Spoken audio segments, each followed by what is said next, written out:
familiar creak in your knee when climbing stairs, or that dull ache after a long walk. You know the feeling, right?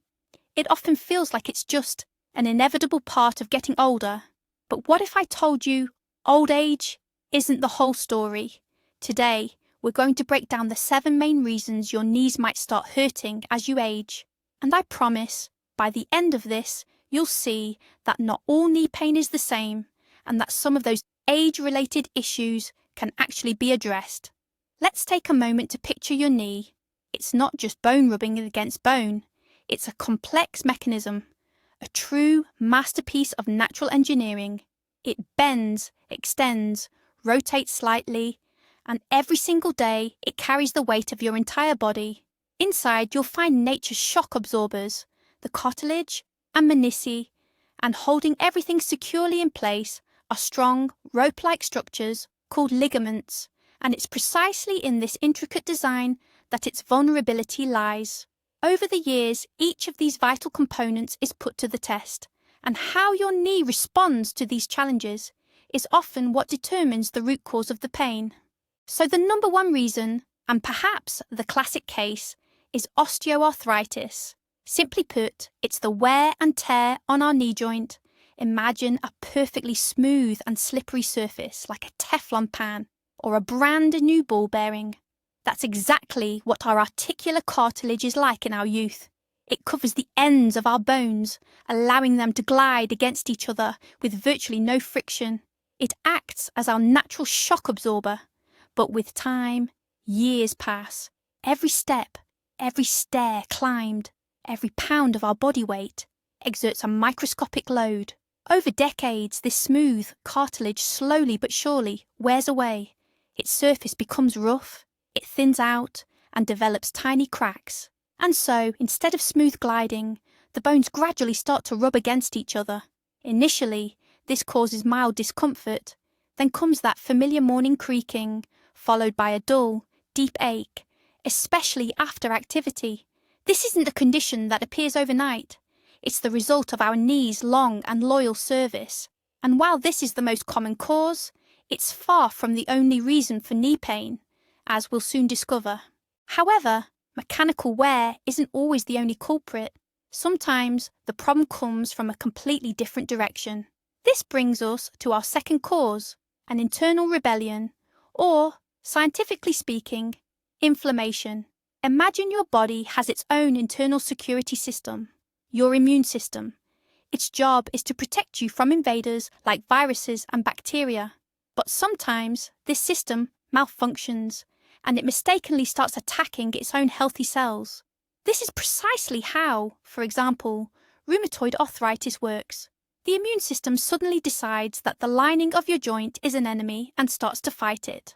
As a result, your knee doesn't just ache, it swells, becomes hot to the touch, and turns red. This pain is often symmetrical, meaning both knees are affected at the same time. This isn't slow wear and tear, it's an active attack. Then there's another inflammatory scenario. Gout.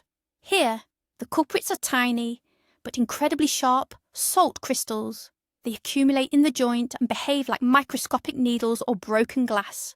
They literally scratch the tissues from within, causing sudden and incredibly intense bouts of pain. Your knee can swell and turn red, literally overnight. So if osteoarthritis is a slow grinding down, then inflammatory arthritis is more like a fire that needs to be urgently extinguished. Now, for our third reason, let's address the ghosts of the past. Remember that clumsy ski fall in your 20s, or twisting your ankle playing college football? Maybe you just awkwardly stumbled on the stairs a decade ago. At the time, it might have seemed like nothing. It hurt for a bit, then healed. But for your knee, it might not have been so minor. Every single injury like that, even if it seemed insignificant, can leave its mark. The most vulnerable parts are your menisci and ligaments. Your menisci are those cartilaginous pads that act as shock absorbers, while ligaments are the tough cords that keep the joint stable. Even a small tear in a meniscus or a ligament sprain in your youth can disrupt the knee's ideal biomechanics. The joint becomes slightly less stable, and the load begins to be unevenly distributed. For years, you might not even notice it, but over time, with natural wear and tear, that old glitch starts to make itself known. The very area where the injury once occurred starts to wear out faster. Pain might suddenly appear with a certain movement and you won't immediately connect it to that long ago event. But these very ghosts of the past often become the trigger for serious knee problems later in life. Now let's move on to the fourth reason, which I playfully call knee airbag inflammation. Its official name is bursitis. So, what exactly is it? Around your knee joint, in strategically important locations where muscles and tendons rub against bone, nature has placed small, fluid-filled sacs. These are the bursae.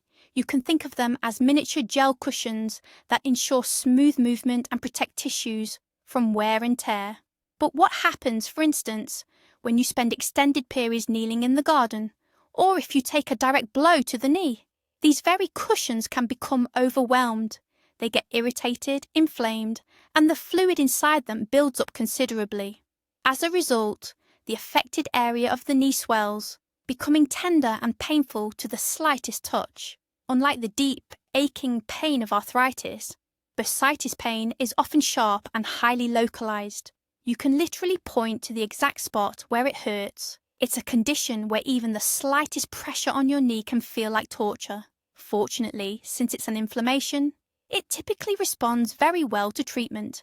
The fifth item on our list is almost painfully obvious, yet no less crucial. Excess weight.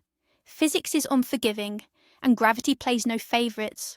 Our knees are the structural pillars of our entire body, designed to bear a specific load. Now imagine what happens when that load is systematically exceeded. Here's some eye-opening math. Every extra kilogram of weight on your body creates 4 times the additional strain on your knees, and when climbing stairs, an astonishing 6 times more. Let that sink in. If you've gained just 5 extra kilograms, with every step, your knees are bearing the equivalent weight of a 20-kilogram backpack filled with cement. What if it's 10 extra kilograms, or 20? This relentless, day in, day out pressure takes a severe toll. It literally grinds down and damages the joint cartilage, accelerating its deterioration tenfold. It overloads your ligaments and menisci. In this situation, trying to treat your knee with ointments or pills is like bailing water out of a boat without patching the hole. Excess weight is a silent but utterly relentless enemy of our knees, and shedding it often becomes the first and most crucial step toward finding lasting relief from pain. And now, for paradoxical reason number 6, a lack of movement. It might seem logical. If your knees ache, you should protect them, reduce the load, right? Just lounge on the couch and minimize physical activity. But that's a huge and dangerous misconception. In fact, it's often this very inactivity that leads to knee problems in the first place. Consider this. The knee joint itself is simply bones and cartilage. Its stability and proper function depend directly on the muscles surrounding it. Strong thigh muscles, particularly the quadriceps at the front and the hamstrings at the back, as well as your calf muscles, form a robust and flexible muscular support system for the knee. This system absorbs a significant portion of the load during walking, running and jumping, taking the strain off the joint itself. When we're inactive, these muscles weaken and atrophy. This crucial support system vanishes, and then all the load, every heel strike against the ground, falls directly onto the defenseless cartilage and ligaments. The joint becomes unstable, feeling loose or wobbly. This is where the pain comes from. That's why moderate and, crucially, correct physical activity isn't your knee's enemy. It's their best friend. Movement nourishes the cartilage and fortifies its natural defences. And finally, the 7th, and perhaps most insidious reason. This is what we call referred pain.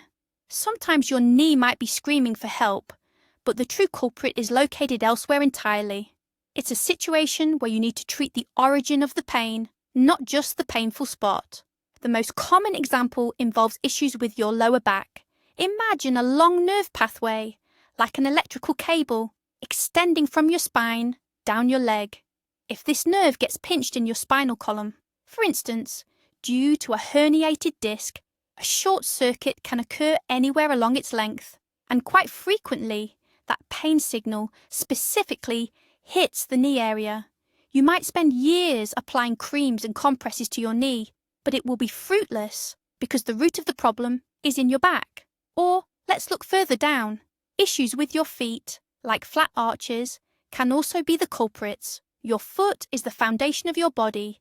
If that foundation isn't stable, the entire structure above it starts to compensate improperly. Incorrect foot positioning alters the ankle joint angle, which in turn forces the knee to perform subtle, unnatural movements with every step. Over thousands of steps a day, this leads to wear and tear and pain. The same principle applies to problems with your hip joint. So, if knee treatment isn't yielding results, it's sometimes beneficial to consider what's happening with its neighbours, either above or below. Here's where we get to the most crucial and perhaps most encouraging turning point. When we hear the phrase aching knees in old age, our minds often jump straight to an image of an arthritic joint that seems beyond repair. But, as we've just discovered, that's just one of 7 possible reasons. It turns out a large percentage of knee issues aren't due to irreversible damage at all, but rather to things you can actually influence.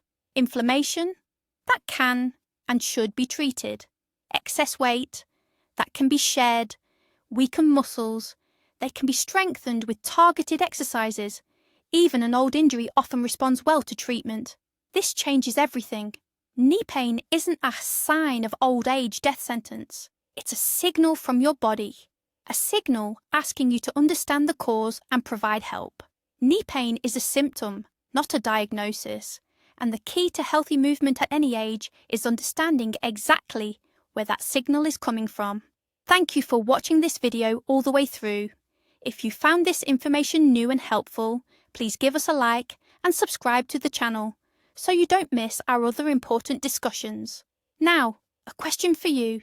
Have you experienced knee pain? And what helped you the most? Your advice in the comments might just be a lifesaver for someone else. Please share your experience.